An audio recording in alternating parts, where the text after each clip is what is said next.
should be played at high volume. This should be played at high volume. This should be played at high volume.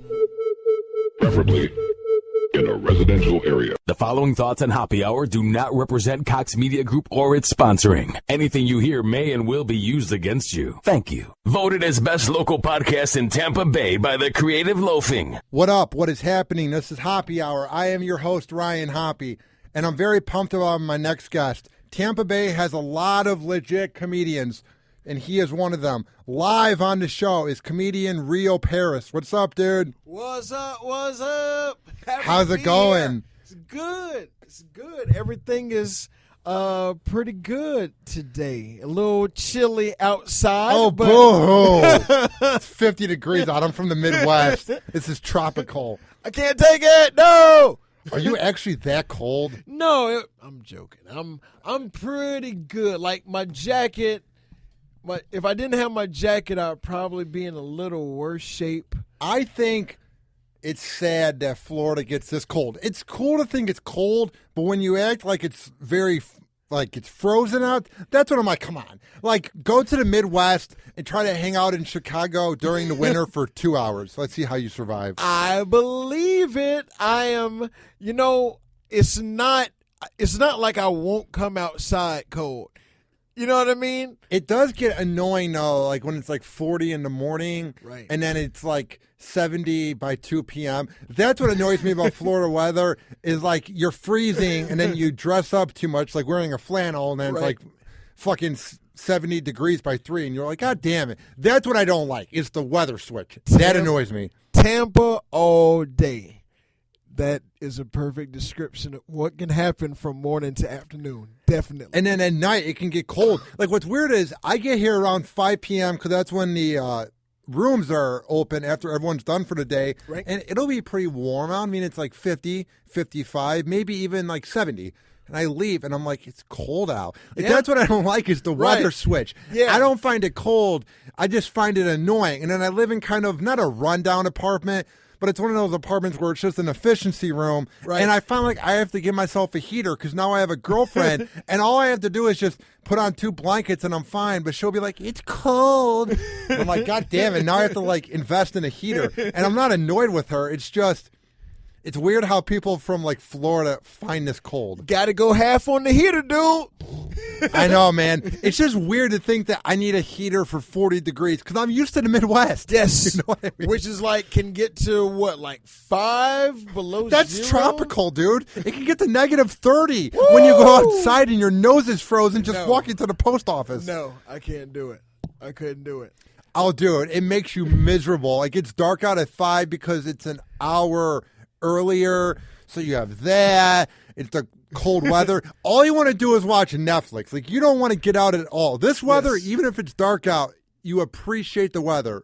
And you're in Chicago, nobody's outside. It's sad. I believe it. And you are a cold survivor. So I get it. Like, I don't mean to sound like this big brat who, yeah, you know what I mean? Like, oh my gosh. Because I feel bad when I talk to Northerners and Midwesterners. Like, but you got to understand, like, here, if you become accustomed to like the 70 to 100 range more often than not, when it does turn 30, it's just a different feeling. It's different. Your approach is cool because you get it, but I hate the people that bitch and complain like it's freezing. Like, move up to Buffalo then. Have fun. Like, appreciate what you have. You know what I mean? It is cold, but don't act like you're going to die of being frozen. That should be a program, like people who complain all the time. I've said that. That'd be great. Take them up to, like, Alaska for a day. Yes. The You Think You're Cold tour. You think you're cold, right? It's negative 20 here. You never felt negative 20 before. We're going to let you guys stay outside. See how you like it, and then we're going to take you back to the heat. How does that sound? What's the coldest it's ever gotten here? Because I've been here for 9 months. I don't even know. I think here, like I felt 32. Like I lived in North Carolina for a little bit, so like I've been in the cold. It's just I've been in Tampa for so. Like I was born in North Carolina, moved to Tampa What when part? I was 3. Brevard, actually Arden, but which is like 30 minutes from Brevard. But I pretty much went from Arden to Brevard like right after I was born. Moved to Tampa when I was 3. Moved back to North Carolina when I was 9. Moved back to Tampa when I was 13. What's that moving like? Because I've moved twice to Cleveland last year and then here. So what's it like when you move around as a kid like that? It was interesting. I didn't put too much thought into it. Like as far as, I'm going to need to make It friends. seems like a norm. Right, yeah, absolutely. And kids were fairly cool, too. It wasn't like, I think if I would have moved and then would have got bullied or something like that, and just like mistreated on a regular basis, then that would have made me kind of reflect. Were you back made on fun of a lot at all? No. I was. True. I mean, here's the thing. First day in North Carolina, 4th grade, a lot of people think I have an abnormally large butt for a dude. So a kid who ended up being a real good friend of mine, I stand up and introduce myself. So I'm like, hey, everybody. First thing he says, look at his butt. That's kind of gay. Like, who notices that? All the kids busted out laughing. Like, That's weird. Yeah, I've been called bubble butt, duck butt. You know. I never look at a dude's lower region. That is bizarre. That people are like, look at your ass. Yeah, I don't do that either. I don't. Hasn't been something I've taken up. Like, and that's the first thing I point out to you. Hey, nice to meet you, man. Look, do you know? I have a huge ass. Yeah, right. But that happened. All the kids laughed. Me and him ended up being cool. You seem like a very cool dude. Thank you. You too. You got to be cool nowadays. Everyone's so uptight. It's nice to meet a cool person that doesn't give a fuck for once. Listen, and the crazy thing about it, like I've been dealing with, it hasn't been a major thing, but I am noticing some other comics are too, like national headliners and stuff, like this whole thing of being offended, and that ties into the uptight Pussification of rant. America. Yes, something is going on. Who's leading the movement is who I want to know. Like, what's the popular consensus on? Here's who started. I should be offended, and it's okay for me to ruin the night. Because social media gives these annoying losers the power trip. They never had the microphone or the power before, but now this thing called a keyboard, they can bitch and complain, but they would never say it to her face. I mean, Tosh, like 4 years ago, had that joke that everyone was up in arms over. Yeah. Then they moved on. He had to say he was sorry. Nothing makes me want to vomit more than people that have to say they're sorry when they're not. I don't get why the people that are offended want them to say they're sorry if they're not. It's so fucking phony, dude. I have been saying that for a while. Thank you. Same thing. The apology, and I didn't know that we could curse. So I curse to a point. I don't want to like come off like an explicit Sirius XM show, but say whatever the fuck you want. Hey, if you're offended, that is bullshit. An apology, after you said what the fuck you meant to say. I just don't get it. Like, it's words. Like, just don't listen. You said it because you felt that way. Exactly. Don't apologize because your racism got a spotlight on it. If you're racist, it's cool. If you, I don't know what fat shaming is. Fat people call themselves fat. I jokingly saw 2 girls walk out right before my set ended, and I was like, bye, white bitches. And now, like, that has gotten me banned because the bartender was friends with them. This is a pub. Oh, my God. The bartender was, I think he's trying to, like, get with one of the girls. Because, I mean, if I didn't say it in a joking manner, and it's a comedy open mic, but it just goes to show, like, where we are, some people in our society right now. It's sad, dude. Like, the sad fact is that he's letting his penis do the talking when it comes to humor. Right. Because he has no chance of banging her. Right. No, they work at a bar across the street. They were only in there to get a shot. Like, and then, like, the girl's like, fuck you, you're an asshole. And I'm like, you're a comedian. You're supposed to be an asshole. There we go. And I'm like, you got on dirty panties. Your flannel shirt, and she had blonde hair. I'm like, you look like Kurt Cobain. And I'm like, here we are now, dirty panties. And the comics laughed. People that were there laughed. Like it wasn't a Michael Richards meltdown moment. Oh, yeah. Imagine if that happened now. Oh, my Lord, with social media.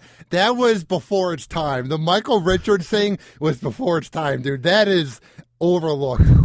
Black Lives Matter would have the whole. They would have buried him, huh? You want to act up on stage, huh? We're going to bury you, you cockroach, huh? Okay. What do you think of Black Lives Matter? I think that it's flawed. Yeah. I don't know. I'm scared to talk about that, but I think it's a little hypocritical. Don't be scared. Don't be scared. What we're looking at is I think that the name has a few people confused. I do believe that, like, the whole idea is that, yeah, you know, all lives matter, but then where they're coming from is also like when it seems like a cop killed somebody who was innocent and then they end up getting found not guilty, it kind of makes it seem like black lives don't matter in that particular instance. But black lives matter to the NFL, black lives matter to the NBA, Black Lives Matter to R&B and hip hop, the CEOs of record labels. So Black Lives Matter to people who make money for using black people's talents, I think. We definitely matter. What did you think about Beyonce's halftime performance at the Super Bowl? I saw nothing I know. wrong. I thought it was bizarre. I didn't even notice any reference to the Black Panthers. I thought it was very disgraceful and very embarrassing that Rudy Giuliani would even make some accusation about it. Like, he must be so desperate for any type of attention that he would go after Beyonce. The former mayor of the biggest city in this country would get mad at an R&B artist. I thought it was comical and an embarrassment. I didn't mean to say Rudy like Bill Cosby. Rudy! Rudy's upset about Beyonce's performance, and it's disturbing him. I don't know. I think Rudy's been standing up, if you will, for officers, and in his mind, I'm sure he felt like it was an opportune time to speak on how we should respect officers and that whole deal again. But it didn't work. No. Beyonce has a religion called Beyism. Like, it's beyond. What does that mean? Like, it's all about her? Worshippers, Beyonce worshippers, Beyism. Like, I guess they're. Is it sort of like the Beliebers kind of? Yeah, but more like I guess that would be more of a cult. And Beyism is a religion, like the religion of Beyonce. I don't know. I thought she was better back in the day. I'm not a big fan of her. There's actually, you're not kidding, it's an organization in Atlanta that is called the National Church of Bay, and they are Bayism. I thought you were kidding. No. And they see her as Queen Bay. Oh, my. I'm done. It's a real thing. It's a real thing. But everybody should have. If people love you that much, I mean, you can't tell people not to worship her. I don't think. I don't think she's that good anymore. I thought she was better back in the day when she was in that band, and even up to like 2011. But now she's so overproduced. I don't know. I think this new album is going to tell a lot. Like, I think she's good. I hate the hate she gets. You know. Yeah, people. I think a lot of people hate on whoever is on top. Like, she's considered to be I believe, the top R&B artist. I don't necessarily know about pop, but because you got Taylor Swift and Adele, like, sold 4 million records in 1 week. So I don't know about that, but she's definitely a superstar, and people people like to build up and then vilify at some point. That is a very good point because I just think she's so overproduced. Like, what'd you think of the halftime show? Like, I think the NFL, I'm done with it. I'm not even just saying that. I watched probably 2 games this year. Yeah. I think Roger Goodell is more about making it a spectacle, and it's not a sport anymore. Like, I think I'm done with the NFL. I'm at this point, man. I'm just done. Like, it not being a catch in the first quarter, in the sloppy play. It's just, I'm really losing my passion. The one sport I like now is NBA. That's it. Okay. Baseball's too boring. Because I'm from the Midwest, so I like the Bulls. I don't know. There we go. I'm done.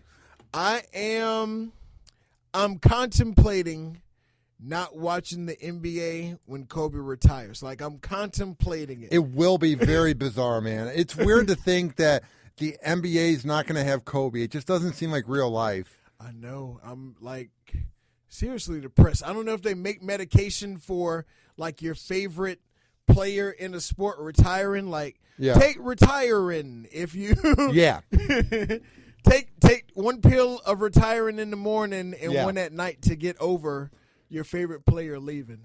I think it's going to be weird too when Tom Brady retires. Peyton Manning retiring, leave. I'm sick of you. I am so sick of Peyton Manning. I'm annoyed that he has as many rings as Eli because he didn't really earn the second one. And then even the Super Bowl that he won was against the Bears, and the Bears sucked. So I think he's a little overrated, but he can have his little debate and legacy of being the greatest. I'm just so sick of him. A lot of people don't like him. A lot of people don't like Brady. Very crazy. I respect Brady more because I feel like Brady's earned his Super Bowls, and he's just a better quarterback overall that's more clutch. I just think Peyton gets lucky.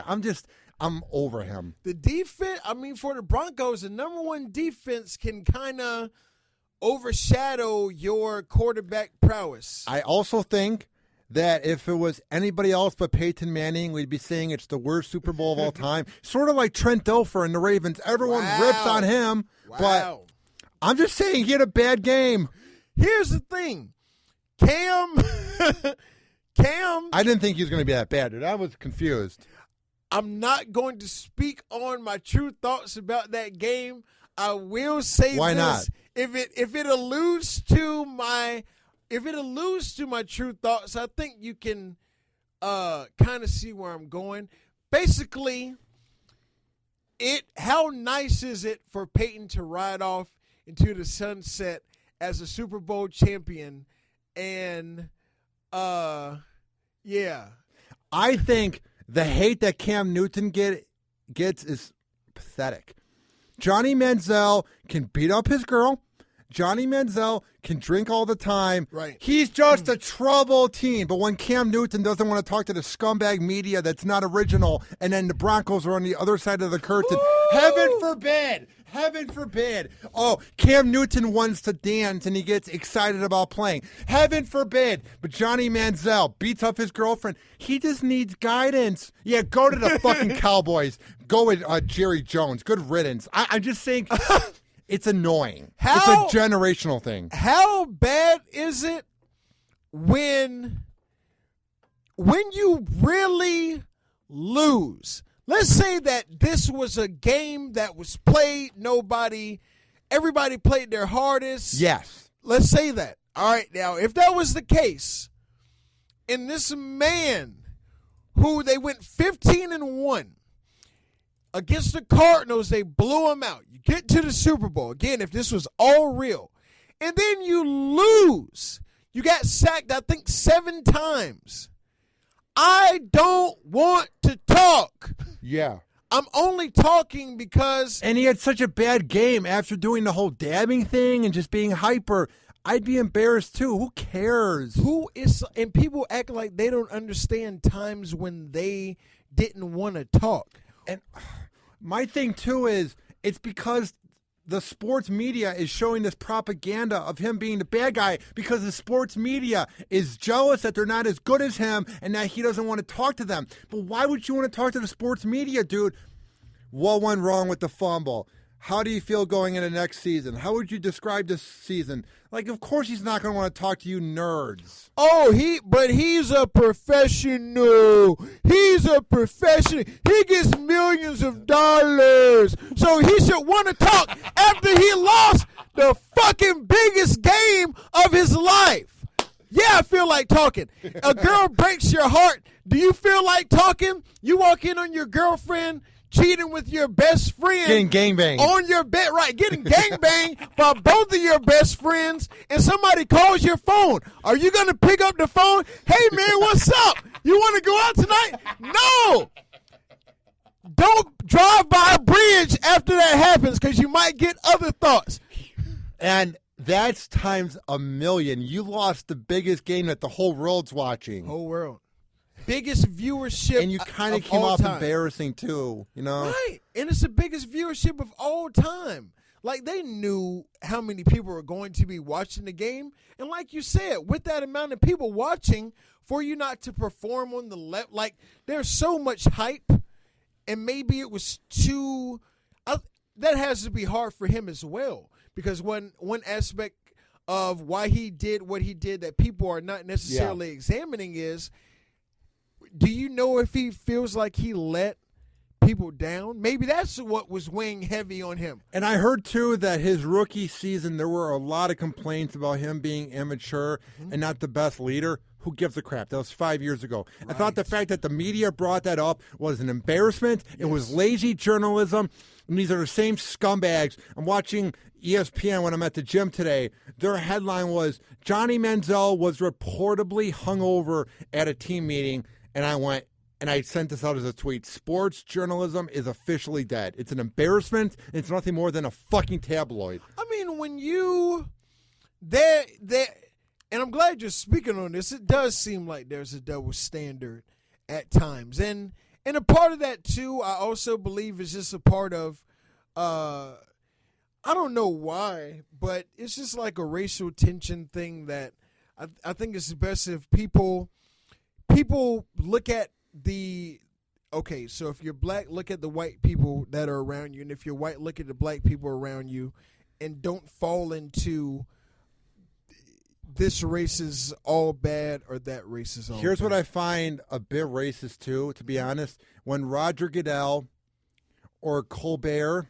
or Matt Lauer are doing the dab, it's adorable, it's cute, it's funny. But when any African-American Panther is doing it, oh, they're showboating, they're showing off. It's like, what? We can't do anything. We can't, and we meaning, like, I'm not even in the NFL, but when it seems like, it's sad, dude. It's like, what? A double standard.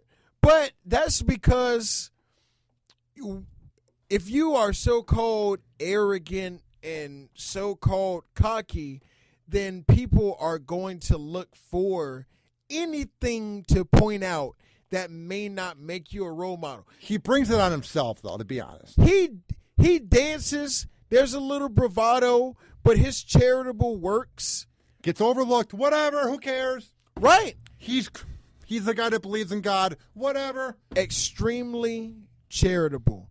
People need to focus on those who are not charitable, whether they're dancing or not, whether they're doing something that annoys you or not.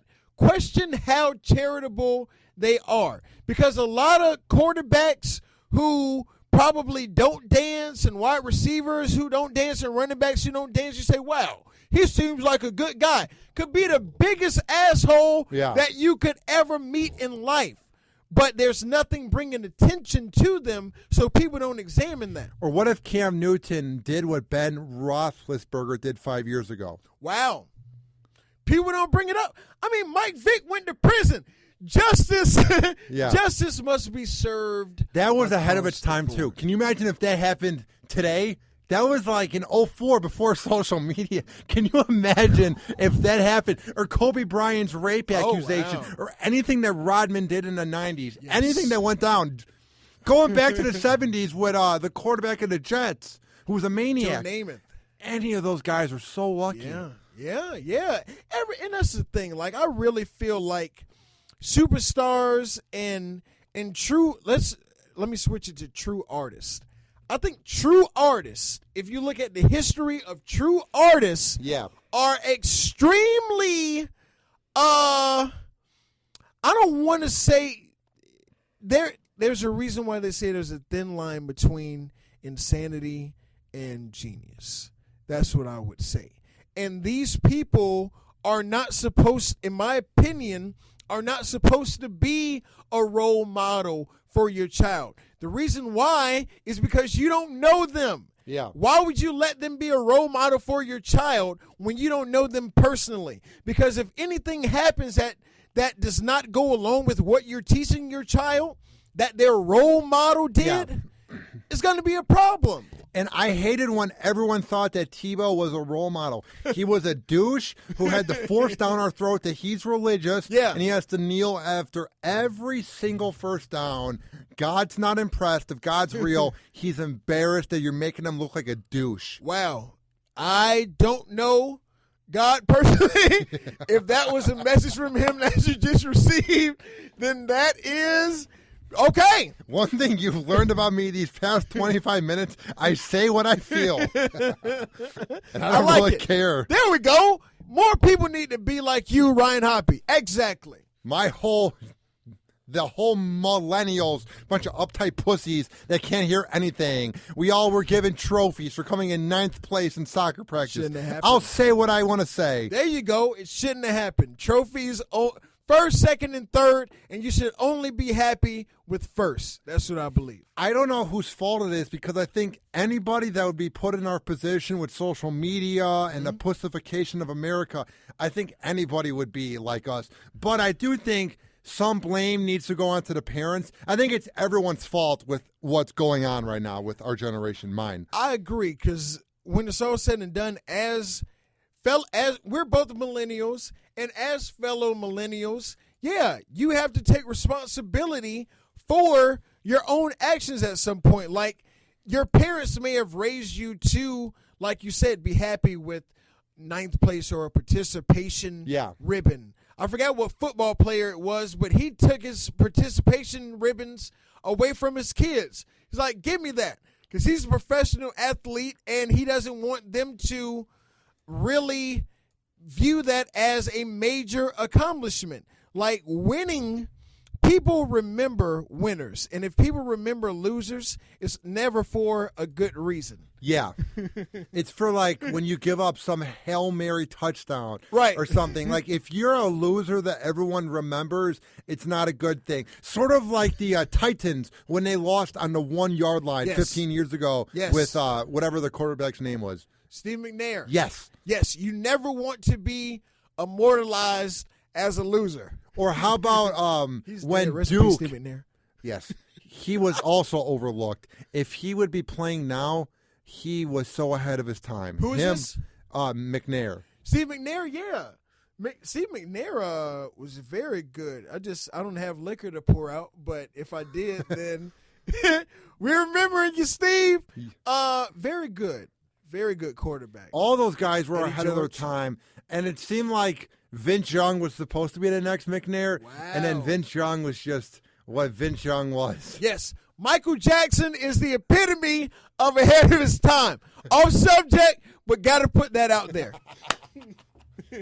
How weird was it how bad Vince Young was? I thought it was bizarre. Oh, but the thing about Vince Young is, like, his upbringing, he, for whatever reason, like... He never left it. No, he was never able to overcome what some...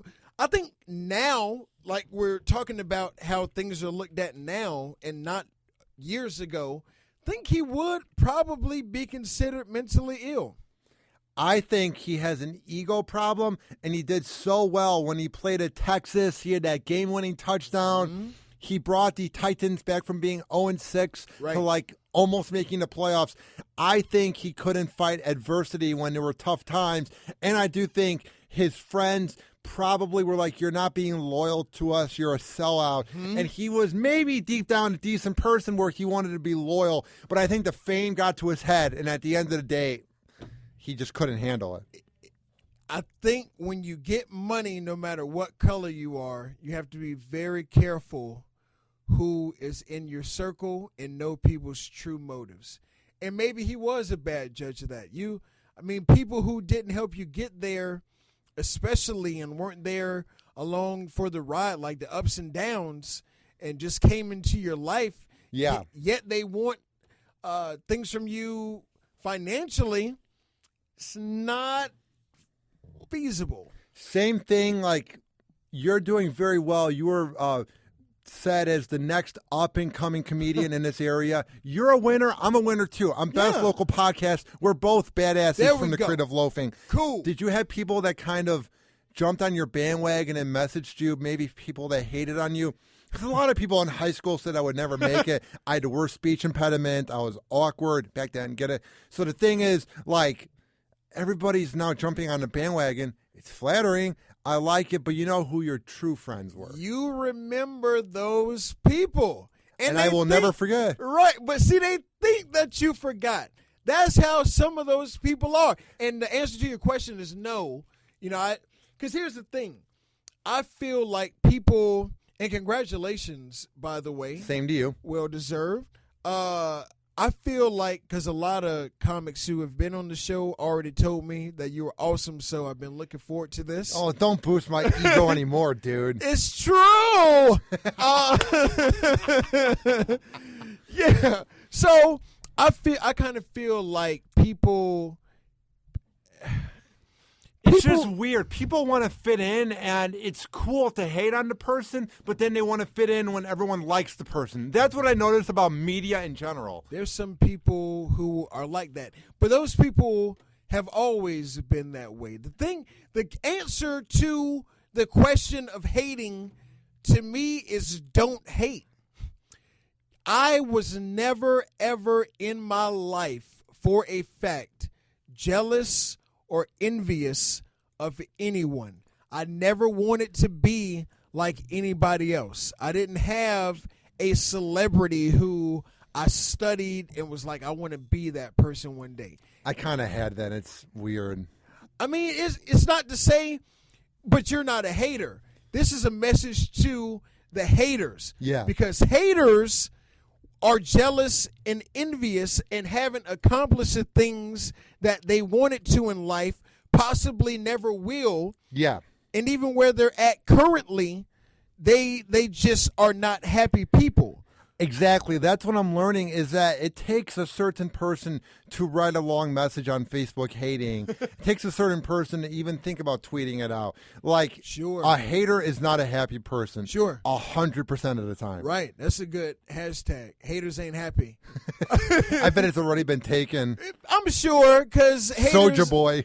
Yeah, haters are everywhere. It's not America. It's a global coalition of haters that need to come together and form the international hate group. It was just weird. I went home to Illinois for Christmas, and it was weird. I went to the bar right by my high school, and I'm going there thinking, there's no way during Christmas break that I'll see anybody from high school. Of course, everyone from high school is there. Right. How's that radio thing going? Are you in Tampa Bay? How's that thing that you're doing? Or how much money do you make? Or are you doing well down there? And it's like, they don't care. It's just you're seeing someone that you won't see until the high school reunion, or maybe when you're back, or maybe never again. Yes. And they're just pretending they care.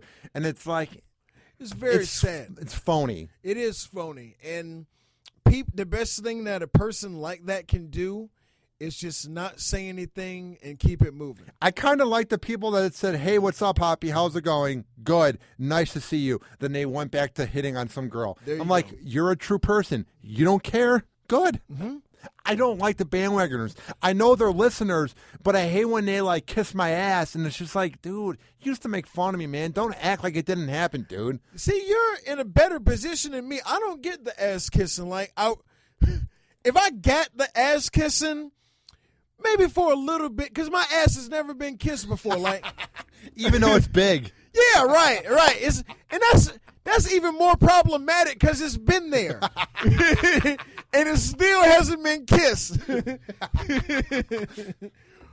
don't know what I need to do. Like, it's not like I have kiss my ass repellent on my cheeks. It's okay. I got to find that out. I got to do more research on why my ass has never been You kissed. should go to a club, wear tight pants like some baseball player. Okay. You could probably say you play baseball. You got a nice fat ass. Girls would probably believe it. Yeah, well, hopefully. I'm a backup for the Rays. I'm the catcher or whatever. They got skinny jeans. Maybe I need fat ass jeans. Or you could go to some gay club and say, I'm a pitcher or a catcher. Just pick the night you want to be one. Yeah, well, I like the way it was going like 2 minutes ago. It's a little more detailed of a plan than I was expecting. I see your vision. You don't roll that way. No, I see your vision, and I respect Go it. to one of those weird clubs in Ybor City, Yeah. but do it for research. Yeah, right. Yeah, and film a documentary. The Big Ass Chronicles. Sounds like a porno. I know. It probably is. Porn's a weird thing, too, because it always gets brought up on my show.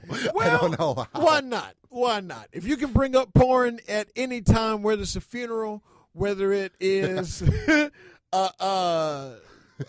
church, I mean, ass and porn are synonymous with males, discussion-wise. The thing, too, is porn's becoming more prevalent where people don't feel as awkward about it. Like, everyone's like, ooh, Ron Jeremy, ooh, this and that. And now it's like, yeah, I jerk off to porn, whatever.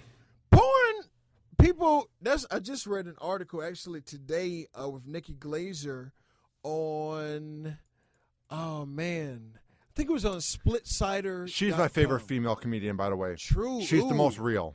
Nikki's cool. My favorite female comedian, and I hate even saying like female comedian because I just view Yeah, it feels weird. It feels very sexist. a comedian is a comedian. But if we're going to go to gender, then I would say Sarah Silverman. But Sarah Silverman is like one of my favorite comedians, though, who happens to be a female. Yeah. You know, I like, what's her name? Whitney Cummings. She's good. she's funny. Bonnie McFarlane's funny. Funny. I'm trying to think. Amy There's really Schumer's no funny. comedians. Amy Schumer's good. Yeah. I don't know. I know a lot of comedians that know her, so I'm not going to say anything. Okay. I just think she's doing too much. That's the thing. I just think she's got the movie, the TV show, the specials. She's on TV all the time. I just think it's not getting to her head because anybody would want the chances she has, and she's excelling. She's so funny. But at the same time, I just think she's doing way too much. It's reminding me of Dane Cook. Sometimes people can feel like there's a bit of oversaturation. Overexposure. Even with Kevin Hart, a lot of people feel that way. There are always people who are not for everybody. But I do understand your mentality. I just don't like easy humor. I like to find the jokes. I can dig that though. I really can. But then again, I'm a kid who's doing a podcast out of a room and I'm not being paid to do it. He's making millions and banging any girl he wants. Okay. So he's winning. Who are some of your favorite comedians? Jim Norton, Jim Florentine, Robert Kelly, Dan Soder. I like the New York comedy scene. Okay. Anybody who's on Opie and Jimmy, Opie and Anthony, I like. Like, Opie and Anthony are my influences. Okay. Howard's my influence. I didn't really listen to Howard because I was too young when he was on, but now I have Sirius Radio. And did you listen to Howard ever? I used to watch the show. Yeah, it's one of those things where new Howard's decent when he does a show, but the thing is, he's so good at what he does. Got it. Yeah, some people view him as the inventor of shock jock. So basically, if you're a fan of a Howard wannabe who copied him, you're a fan of Howard. Indirectly, yes. Because so many guys copied him. That's why I like Opie and Anthony, is they were the opposite. They were two guys from New York that just talk smack. They didn't have the female newsreader and the wacky members. Howard's the originator. Opie and Anthony also have, as Howard has done, but of course Opie and Anthony really, and like you said now, Opie and Jimmy, like the platform for comedians is invaluable. Them and Bob and Tom have been so good to comics. Yes. It's beyond appreciated. People hate on Bob and Tom all they want. Bob and Tom are on in 150 cities. Listen, For 30 years. providing exposure to comics on a major level can never be knocked. because there need to be more opportunities. And you yourself are providing an opportunity for comics to be That's heard. what I want to do. I look up to Opie and Howard so much that I like giving exposure to comedians because you're not Kevin Hart. You're not famous like him, but you're very funny because you open up for comics and you don't have to be famous to be funny. So I want to expose and help you guys. Wow, my eyes just watered up. Thank Tampa you. Bay is a good comedy scene. Everyone talks about the Midwest or Los Angeles. This is a big city, but it's a small town, which is what I like. Is I'm helping give you guys exposure, but I also want to get my name out. It's like networking. It's what I like. Hey, it's a symbiotic relationship, and by all means, the ability to discuss what is occurring in your career and in the comics career. Again, it's not hurting anybody. It's just letting people know, hey, if you didn't know about this show or if you didn't know about this comic, give it a listen. Whether you like it or not, it still happened. And for the people that do like it, hopefully they'll come out to shows and it helps build the fan base. And I'll be honest, when I have a lot of these guys on, I used to not do prep on them, but every single one of them has been funny. And I go, but is that just going to translate onto the show? I'll see their work, like when they open up for Jim Norton. Right. Everybody in this area is so funny. It's unreal. There's so much competition, dude. It is a lot of competition. But see, with me, it's like I view it as friendly competition. And It's not douchey. There's no real egos. Everyone seems to know where their place is. Listen, there's too many opportunities, too many places to do comedy in America alone to knock another comic for, especially if that comic is working hard, because that's all that I respect. Like if you're working hard on your material and you're trying to bring something new to the stage as far as your joke writing and it gets laughs, then I can actually celebrate that with the crowd, because I like seeing people who are working hard and then the joke pays off. Are you jealous of any comedians? Never. Again, Even if they're your age and they're a bit more successful and you think you're better than them or you want to be them, do you ever find yourself a little jaded? Again, I have never been jealous of anybody in my life. Dude, I respect that, man. I'm not jealous of anybody. The thing that makes me a little bit jaded and a little bit grumpy at times is where radio is at. I have no complaints. I'm so happy I'm working in promotions at the Bone. I'm so happy they let me use this room after hours for the podcast. Yes. I'm happy. I have no complaints. But what annoys me, and they can attest to it, anyone in radio, is they had it a little bit easier 20 years ago because there was more openings and more money. And what makes me grumpy is I just kind of wish that's where radio is right now, because I'm working my butt off so hard. And I'm not trying to brag. People say sometimes I come off a little cocky or self-centered when I talk about how hard I'm working. So I'm going to say it like this. Everybody my age that wants to make it, it's more hard than ever. And it's just, that's what makes me grumpy at times. And it's just like, I'm never going to give up. It's just annoying. But here's the thing. So I could look at Do you see where I'm coming from? I do. And comedically, I could kind of look at it the same way regarding the whole thing that we were talking about with people being more offended than ever. You know, I could look at it the same way where, in the 80s and early 90s, this joke wouldn't have gotten a ooh or, oh, that was bad. But you have to kind of change with the times and still be a success and kind of work around whatever society brings, because if you feel like this is what you're really meant to be doing, then nothing is going to stop it from occurring. I overthink things. It's just, I think I want to make it so badly that people are beginning to notice it, and I'm beginning to humble out. Like when I first came to town, everyone was annoyed by me because I was trying so hard to get my name out there. It worked because people know my name, but then I had to build up my reputation again, and it's beginning to work. It's just, I don't know. At times, I just get grumpy, and I'm like, why did I go into this business? I don't believe that you could ever want it bad enough, and as long as you, like, you'll never want it as bad as you could ever want it.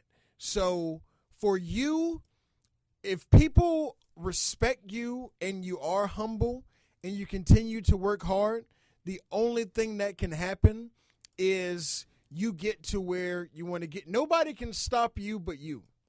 Yes. And that's how I just want it to be my one job. I want to be comfortable where I don't have to worry about money. Mm-hmm. I mean, obviously, I am shooting to have an agent. I'm shooting to be a household name. I want to be the Opie. I want to be the Howard. I want to be the Celt of the Bone. But I just want to make enough money where I don't need a second job, where I do what I love. I just want to make it down here. I want the same.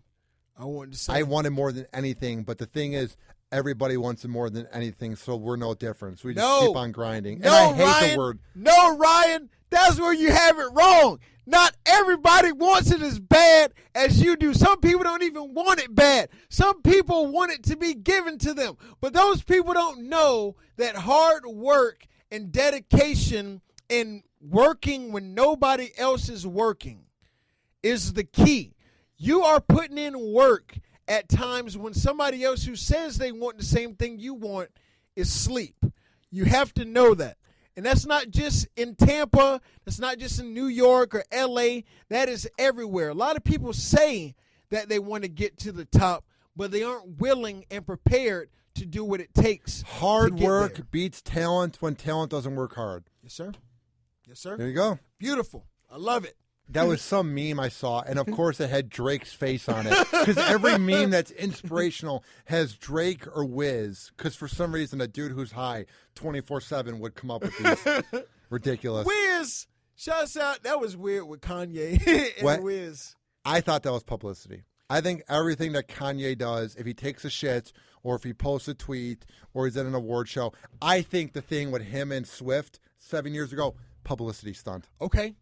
I just don't think anything with celebrities is real. I think it's a conspiracy. Like, really, here's my thing.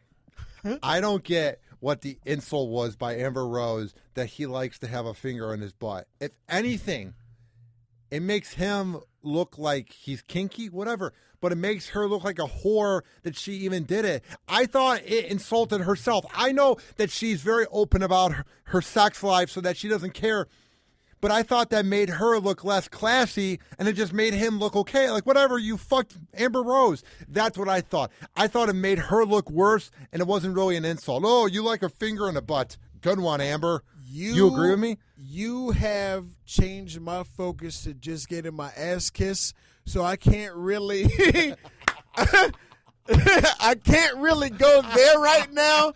My mind, like, I'm drifting in and out of how to make this happen. So But you know what I mean? I don't know why we care. Like, I'm just so annoyed with the Kardashians. That's the other thing, too. I know I can't compare myself to any celebrity, but I think the fact that I'm not a teen anymore dreaming about doing radio while in high school, I just get kind of jealous of famous people just because I want to make it so badly that I hate that we're talking about people and, how they're suffering. It's like, they have money. Who cares? Yeah, suffering money makes things a lot easier, and it's up to the public how much attention they're going to pay to whatever is being sensational. TMZ ruined everything. TMZ ruined everything. Is an interesting company. What they expose. They were cool at first. They talked about Lindsay Lohan going crazy, Britney Spears going crazy, but now it's Kim Kardashian picked her nose. It's just, they're looking for any clickbait. I look at sometimes I go on the site, like, because there will be an article and I click on the link and then it goes to TMZ. I don't think TMZ, I don't even know if I think they're providing what people want. There's a certain group of people. Think they want it because they're showing what people think they want. You know what I mean? Okay, yeah. Okay, so I just think they're so lowbrow. It's like, you can be better than that, Harvey Levin. You're a fucking lawyer, dude. You're not a moron. They're all smart if they're working with a lawyer who talks about celebrities. Why does it get so lowbrow? It's just, that's what annoys me. In our nation, it's entirely up to you what type of, because at the end of the day, it's entertainment. So how can you figure out, or have you figured out how to entertain the masses? And I think that no matter what, that's what Harvey figured out, and it worked. And other people entertain other ways. Gallagher destroyed fruit. And yeah, I was about to say, was he the watermelon guy? Yeah. There was a group of people who enjoyed that. Were they morons? You would have to meet them. I personally don't know any Gallagher fans. It's sort of like my dad used to be huge into Ernie Kovacs, who would break eggs on his head. Yes. To me, Gallagher, it's the same type of people who like Tim and Eric on Adult Swim. That surreal, weird humor. Yeah. So, do you know what Tim and Eric is? Oh, yeah. That's what it reminds me of. I like some surreal humor. I like Aqua Teen, C-Lab, Harvey Birdman. I like the classic Adult Swim. Yeah.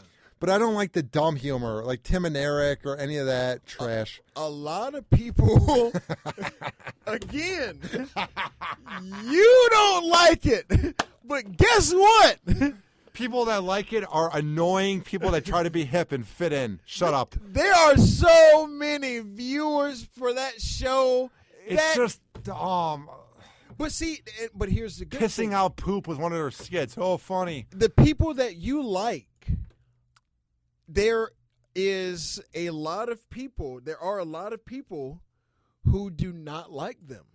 There's a lot of people that don't like some of the comedians that you name. So it's all about what you prefer, and this is what I find fun. Like you said, you like the turn. The comics who it's not easy to automatically guess the bit. Some people, Bill Hicks had when he was doing, hold on, what was it? He told it on stage where he's like, the guy came up to him and was like, "Hey, mister, I don't come to comedy shows to think." Right? That's a real thing. So that same person that told him that, who would be the comics that they like? Bill Hicks was not their cup of tea, but Bill Hicks was a lot of other people's cup of tea. Was he your cup of tea? I like Bill Hicks a lot. I think he is underrated and overlooked.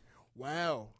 I would agree with that. On a worldwide level, absolutely. And I think Sam Kinison was ahead of his time. Both those guys were. Absolutely. Big Sam Kinison fan. It's just sad that, like, he died so young. Like, him. Yeah, both of them. All those guys die before they explode. Who else died was Patrice O'Neal and Greg Giraldo.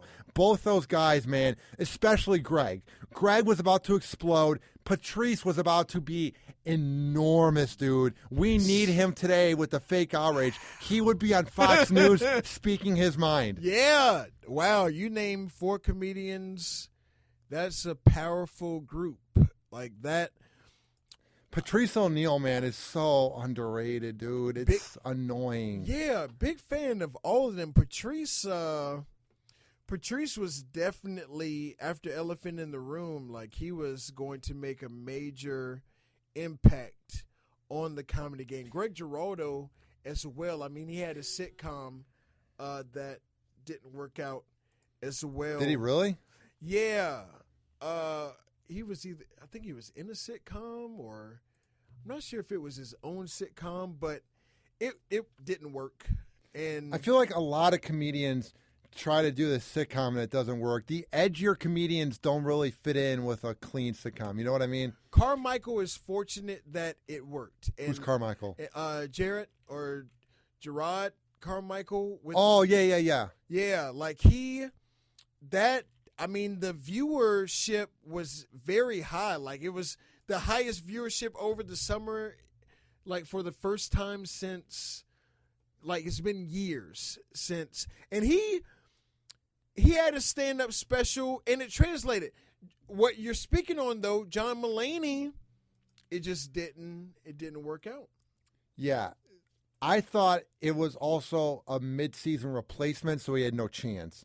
Any show that's a mid-season replacement, you might as well call canceled. Very few work. I think Scrubs was a mid-season replacement, and so was Parks and Rec. But most mid-season replacements, if you're a sitcom actor, you have to be sad because you know you're screwed. It's very difficult.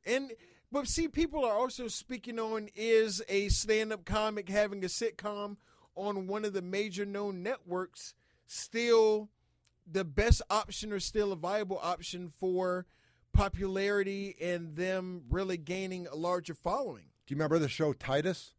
Yes. That show, I own both DVDs. Uh-huh. I love that show as a kid. It was so funny, dude. Yeah. It was too edgy for TV. Fox couldn't handle it. As a stand-up, he's not bad. I like him. Mm-hmm. I like the edgy, speak your mind comedians. Okay. You might see that influence a little bit in me. Maybe. Cool. I mean, yeah, you should be a reflection of who you enjoy. And I like the same comedians that you like, but I also like some other comedians where we may, like the Kevin Hart, we were kind of... I think I was too harsh. You were right about not my cup of tea. I just don't like how he's so hyper. It's hard to keep track. It's just, he's over here, he's dancing, and it's just, he's very hard to follow. Do you like Cat Williams? Not really. No. Okay. Do you like... Well, Cat's a douchebag. I liked him at first. Oh, my God. How can you say that about Mr. I don't appreciate that anymore. No, something happened on TMZ where he got blackout drunk. Something happened where he was an embarrassment. I've known that, or I don't know, but I've heard he's not the nicest guy. I don't know. I mean, but comic-wise, comedically, he was on top in a lot of people's eyes. Like, he was the... What happened? He, fell comedian. I feel like he may have spoken his mind too much, and that resulted in him having to... I think it was an arrest. I'm trying to look it up now. Oh, Something happened where... He got arrested like 32 times. Like, there's an interview with him saying, I've been arrested 32 times in 32 months. There's a witch hunt out. This is absolutely ridiculous. I cannot believe that law enforcement is treating me so horribly. You do a better job of being Cat Williams than he does now. Wow, thank you. You know what I mean? DMX, I do a couple of impressions. You know what I mean? I hated DMX. I never got Oh my gosh! If words could kill people, I would have died within the last 5 minutes. But you've been shooting me, but it's been like my toe, my shin. Now you're doing straight headshots. Oh, how dare I hate a rapper who would just yell into the mic and doesn't pay his child support. Whoa. You know what I mean? Take the child support out of the picture. Yep. At the end of the day, when you have a lot of kids and the kids need money, you know what I mean? The baby mamas and all that, it's hard. I'm not making money like I used to, baby.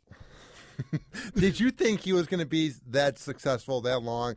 I think for rappers like him, there's a shelf life. I was a DMX fan as soon as I heard Get At Me, Dog. It's just too loud. It's just too in your face. Gotta listen to the lyrics, man. The lyrics are authentic, street. What about Ludacris? I think he's so underrated. Ludacris. Everyone thinks of him as the Fast and Furious actor. Dude, Ludacris ran the 2000s, dude. Talented lyricist.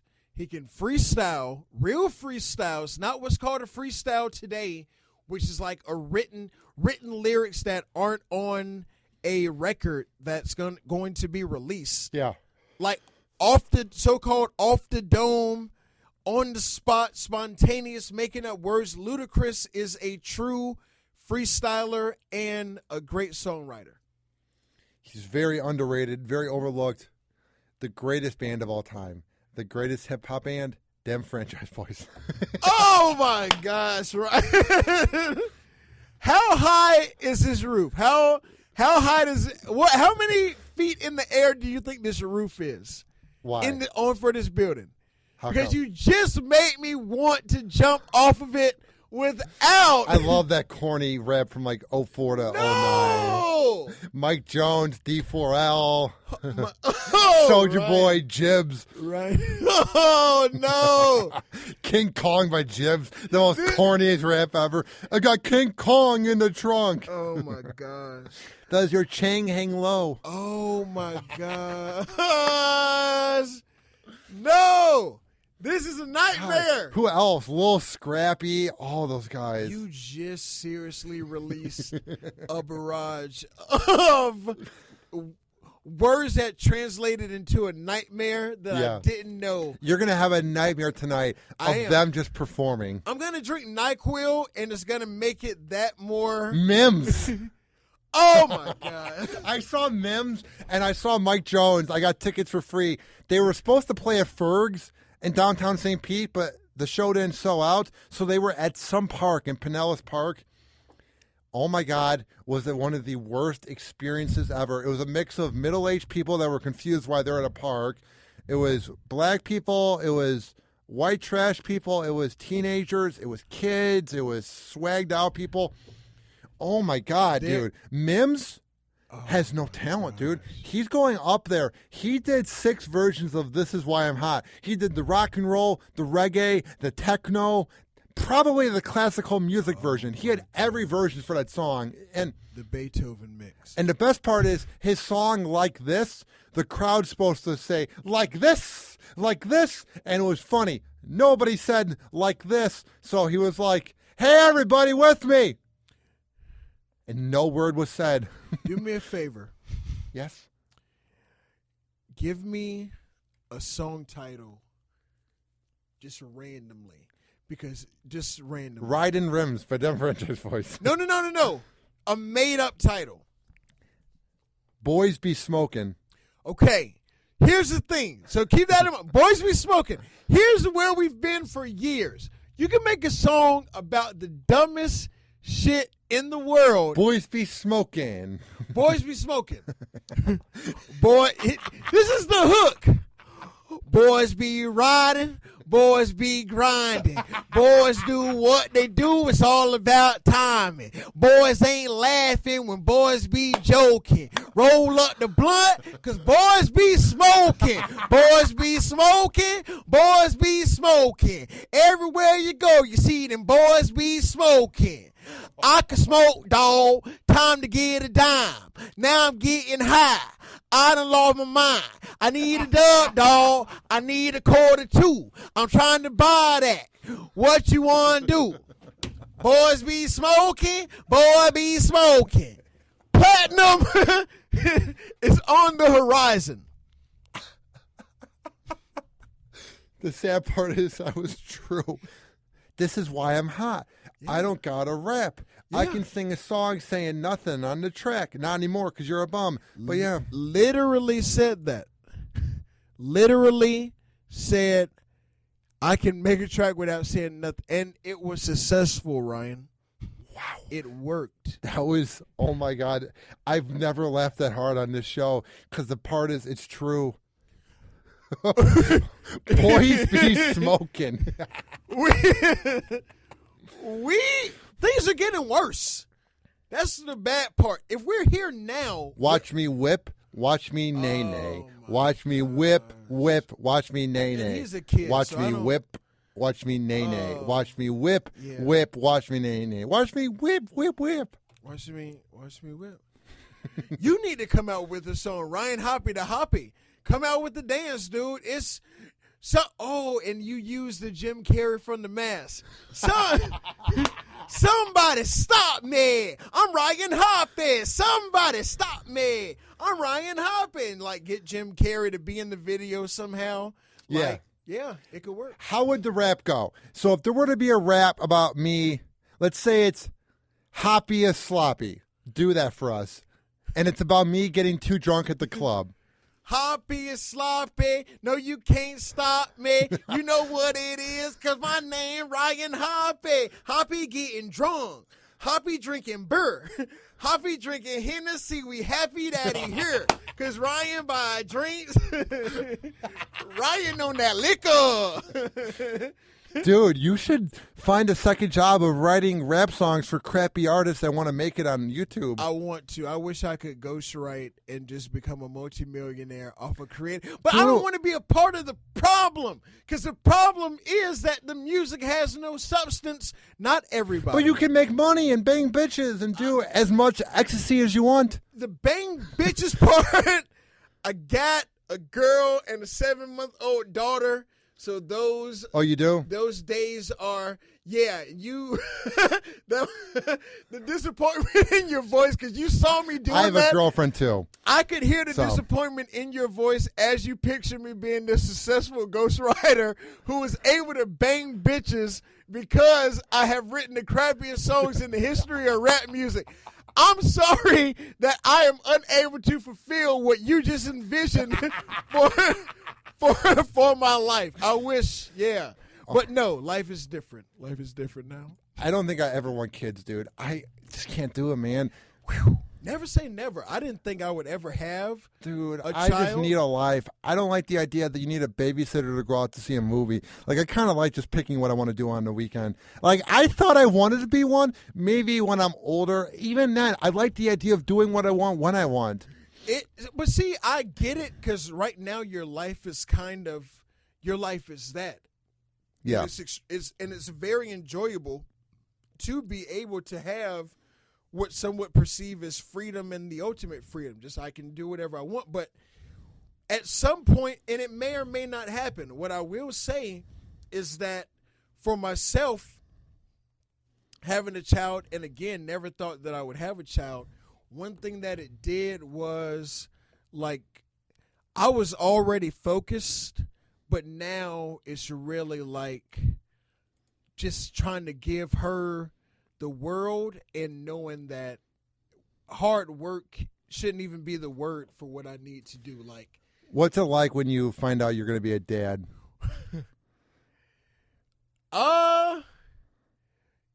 Were you scared? Were you happy? Did you shit your pants? How does this go down, Rio Paris? I had a brief moment of being in shock. How did this go down? What happened? You know, something got missed for weeks on end. What happened? I'm confused. What women deal with on a monthly basis, that time of the month. Oh, yeah. That got missed for a while. So there was already this thought that, okay, well, it's possible. You know, I know it didn't. But you're in denial. You're like, oh, the period will come. It'll come. Sometime. It's coming. The flight was delayed, baby. The flight's going to come sometime. It didn't just crash land into the water. Right. We will be taking off soon. I didn't know we would be taking off later than expected. 9 months later. Yeah, we really took off. But she she took the test and it was like official. I just knew at that moment that there was nothing to do other than man up, and Was it meant to happen? I believe so. Yeah. I believe so. It's when you see something that you played a part in creating, like a human being, and the unconditional love and absolute adoration, you just hope that you can live up to whatever that child would be expecting of you. I'm just beginning to realize that I'm a very self-centered person with a good heart that cares about people, but I don't care enough where I'm going to get up in 3 a.m. to clean a diaper. If you know for a fact that is you, But you know, I'm for a wondering, fact, will I change? That's what I'm confused. I don't know. it's possible. It's possible. just, for right now, if I had a kid right now, I don't know what I would do, dude. Strap up. Oh, yeah. Strap up.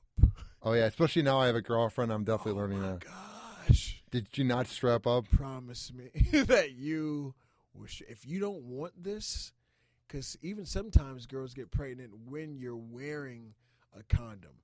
But if you really don't. How does that happen? Well, sometimes a little bit of a little bit of enough can slip out, and it's enough to create a life. Yeah, man. Dude, people aren't watching this because it's radio, but my face just got scared. I can attest to that. He's telling the truth. But, dude, if it happened via wearing a condom, then you kind of would have to just say, you know what? Let me let me do this. I'm supposed to be a father. And nothing says that you wouldn't be the greatest father in I the think world. I'd be a good father. It scares me, man. I just don't think that's for me. I don't know. There's just something about it I'm not a fan of. It's different.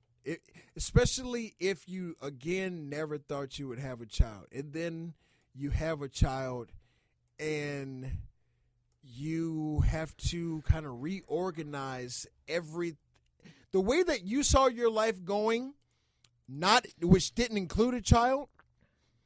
I think here's the scary part is the fact that in radio you often move a lot. People move from market to market to market to market. So it's like, I don't like the idea that my kid's 7 years old and she has a bunch of friends and my wife has a job and then I get an offer in a bigger city, but I potentially can't go because we're already settled there. That's what scares me is I like the freedom. Like having a girlfriend, it's going on 4 days. We've been going out for 2 weeks and it's different because it's a lot of compromising, which I'm not used to. I'm used to just saying, all right, I want to go to bed, watch Aqua Teen Hunger Force, eat some popcorn, but she wants to watch Carrie, and you go, fine. And it's just that compromise. When we're in the car, she listens to a song, I listen to a song, she listens to a song, we switch off. But it's just you see how girls are a little different. Like she likes the Kardashians. I think they're a bunch of tramps and whores. So you just kind of see how things are different. And I need the me time where I can't imagine having no me time between a girl and the kid and work, the girl, the kid and work, the girl, the kid. I need some Ryan time. Yeah. Am I making you feel sad again? No. I'm already a pretty depressed person. Why? So, life, just things that have happened in life. What happened? Anything you want to say? Family stuff. Yeah, I mean, if you don't want to get into it, that's fine. But has life taken you down? Illness here, illness there. I know what you mean, man. Lost parent. I've had that too. I lost my dad 15 months ago. Oh, wow. Which proved to me that I'm an atheist because he was a Roman Catholic who went to church every week. And I'm atheist. Like the fact that someone doesn't eat meat on Friday and someone puts so much effort into hating me for liking Family Guy and saying I'm going to burn in hell for watching adult cartoons. The fact that someone can be that passionate about something that's not real, that's when I'm like, I'm done. And I'm not even jaded. I'm not even like my mom thinks I'm going down a bad path where I'm talking about porn and I'm having premarital sex and I'm doing dirty radio. It's not even that. It's just, it's not plausible. It's like believing in a tooth fairy or the Easter bunny. It doesn't seem real, man. I just don't believe. That's deep. And one thing about I me, think if he would have beat it, that's fine. And I get that not everyone's going to beat it. But what annoys me, dude, what makes me sick is turning on TV and seeing Craig Sager, the sideline reporter, or who's the quarterback of the Bills that lost 4 Super Bowls in a row? He beat it. Remember the quarterback from the Bills? Flutie? No, whatever. The Hall of... Jim Kelly. Yes. He beat leukemia. A bunch of kids are beating leukemia. My friend beat leukemia. I'm happy for anybody that beats it. But I'm like, my dad was this Roman Catholic who kind of had a disappointing life. And it's like, that's when I'm like, all right, God's not real. Well, church is I don't want to make this all about me because I'm interviewing you. But I will say this. Church is for people who feel empty or they need something. So being around people who believe in something that's fake, it gives them this comfort zone. I feel like church can create a comfort zone. I also feel like... Man, the vibe just changed. Yeah, but it's real. It's real. That's what I'm proud about with my show is that we can go from doing a rap to talking about why I don't think the Big Bang Theory is funny to talking about life. I mean, there you go. I mean, hey, here I would say don't, in my opinion, that's another thing that can change. The way that you view religion or a supreme being, whatever the case may be, because I've gone through a lot of different thoughts throughout my life as far as how I felt and where I've been, not just with the child, but religion-wise, and just how you feel about people. Thoughts change about all kinds of things all throughout your life because something may happen to you that, say a so-called miracle happens. At that point, in some people's lives, when they didn't believe and they feel like a so-called miracle occurred, now they do believe. Has what happened to you a miracle? The only miracle that has happened in my life is that I'm still here. I think my miracle is beating a speech impediment and doing some type of radio. But besides that, that's me doing it. That's nobody else. I don't owe credit to God. My mom will say, well, God's had your back. Really? Come on. People view... Am I coming off jaded? No. People view a gift. People view... higher power is giving you the gift of gab in this particular And case. I think you need to give yourself credit and think that you're the one that did it. I think that sometimes it's a combination. Like, yeah, a lot of people have gifts, but some people let their talents and gifts go down the drain. Like, they just give up on themselves. Yeah. So I also feel like you have to fully utilize the gift to the best of your ability and kind of see what happens. But don't complain about don't say I could have done this and could have done that, and you actually are talented, but you never attempted to get it done. Yeah, I get a lot of people, and this is a comment that I have no idea what to say to people. It's kind of awkward. So when I'm at an event, they go, "You're an inspiration." I go, "Thanks," because I just don't know what to say. It's flattering. And they go, "I wish I would have tried to go into radio 20 years ago. Right. I didn't. Now I work a job I hate." And you go, "Thanks for coming by the tent." Like you have that dead, awkward silence for like 2 seconds because you don't know what to say. It's like, well, it's just a humbling. You know what I mean? Oh, yeah. Thank you is about all because you don't. you don't want to be like. And then I'll say, we'll begin a podcast online. You try to say something that's positive, and it means a lot, but then it sort of boosts your ego where you realize you're doing something right.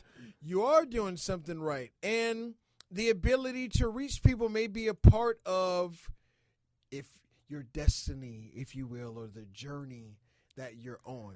The thing that scares me, and this is all I'm good at, dude, and that's what really scares me. I wouldn't say that. Like, I'm sure you're good at, you might be good at, yeah. Fucking, I don't know. Exactly. But, okay, so if you're good at that, then porn may have been calling you.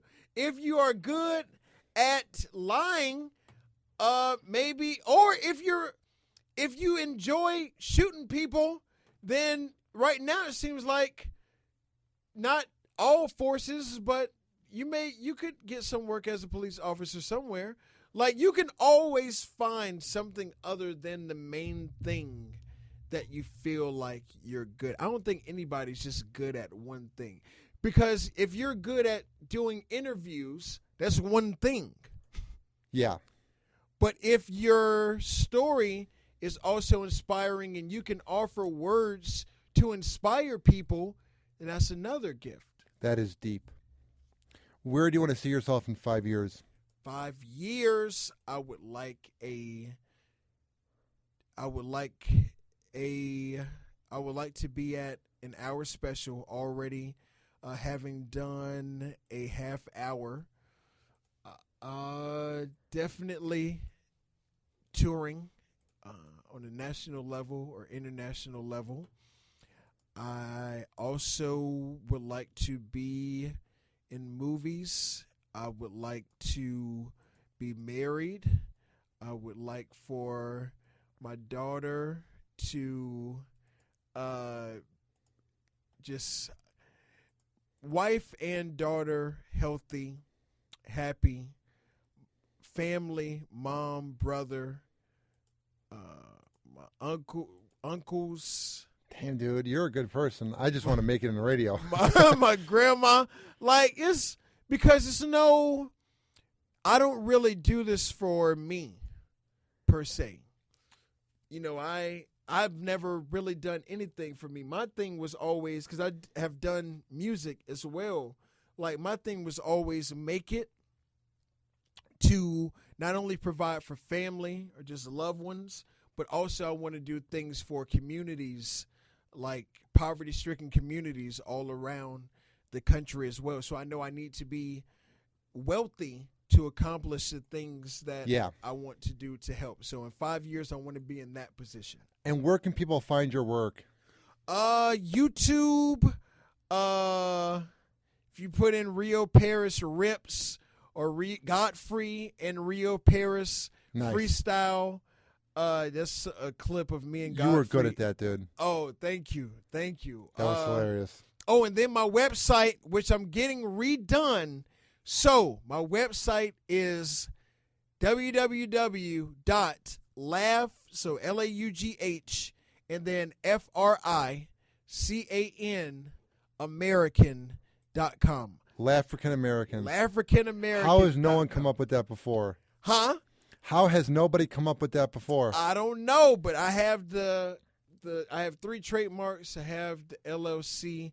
It's my brand that I really want to build. I do shows to promote other comics. I'm also at the Improv hosting. I'm a house comic at the Tampa Bay Improv, so you can catch me there. Hopefully I'll see you real soon. Yeah, I'm hosting for Felipe Esparza. Nice. March 17th through the 20th. Well, dude, keep up the good work. I'm a big fan of the Tampa Bay area and the comedians, and just keep up the good work. I love what you're doing, and your rapping skills, dude, trust me. Trust me when I say, forget being a comedian, forget your side job. You need to be a ghostwriter. Ryan Hoppe, thank you very much. No problem. For having me. Of course, dude. Anytime, man. Thank you Anytime. for everything you're doing for the Tampa Bay comedy scene. Thank you, sir. This has been Hoppe Hour. I am your host, Ryan Hoppe, saying peace out. Hoppe Hour. Hoppe Hour.